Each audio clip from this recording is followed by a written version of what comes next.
Well, so I'm down here testing out this 30-30. I took a little, the sight, when I got it, had the scope on it, had no sight on. And when I stuck the sight on, she was shooting about 18 inches high. So I had to keep adjusting that insert down. And I do have it down now, where I think she's right on. Used a 170 grain Sierra bullet and 4064. Uh, you know, easy shoot and load. A nice working gun. I'm still playing with the sights a little because as it is, I have to run that insert way down. I kind of like to be a little bit higher, but with the stock Marlin front sight, that's pretty much what I'm stuck with.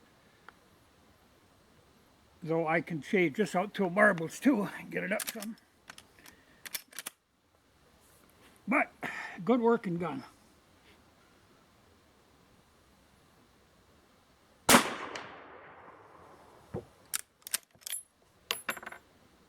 Try not to lose breast. So at least 30-30. That's funny too.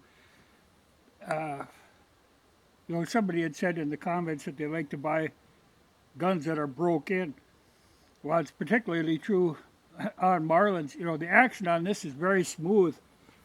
Some of them new ones I was looking at the other day, there was a lot of grinding and squeaking.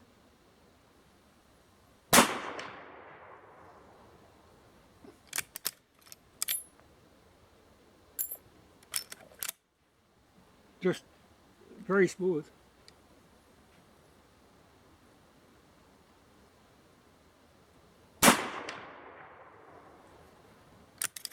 Well, and I was glad to see, when I put the sight on, the trick is to get it in the middle, to make sure I'm there. And I kind of eyeballed her. By God, she was right there.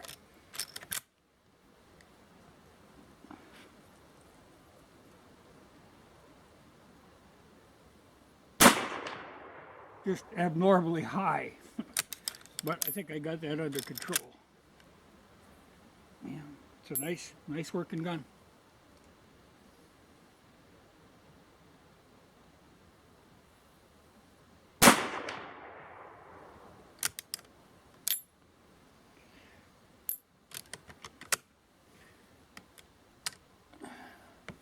So I think, I'll look at home. I've got some other marble sights that I think I've got one that's a little lower profile.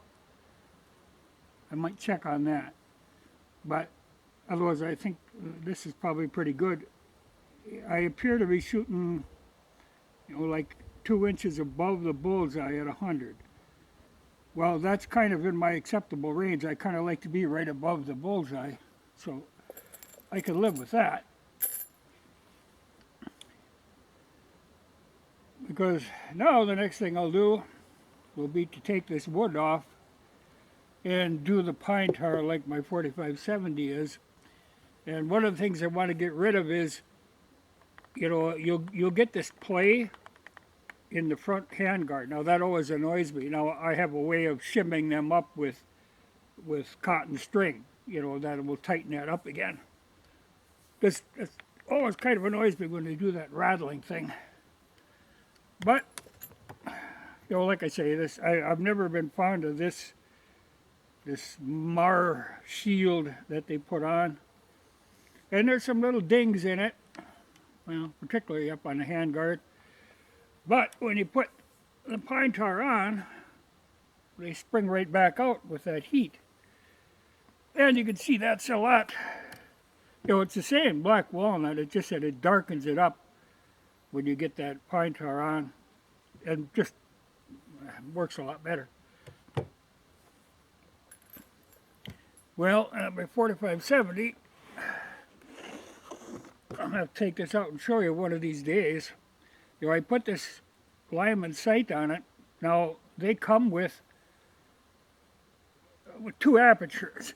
They've got the hunting aperture and a target aperture. Now, their target aperture It's what I think like a 5/8, and it's a pretty big hole in it for a target aperture. It's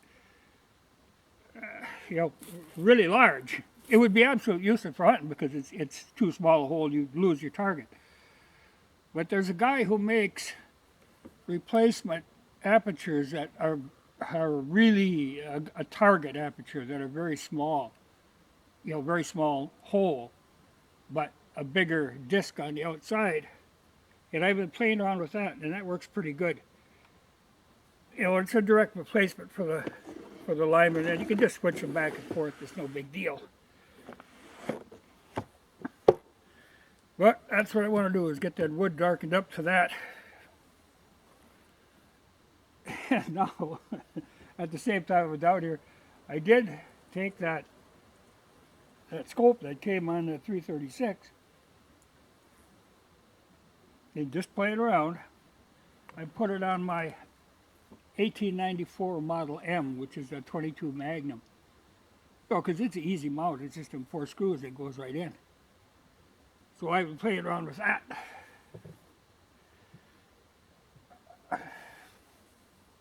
These are a bit unusual. You don't see many of those in the first place, but it's a nice gun. But they didn't make many, and they didn't make them for many years, so most people have never seen one.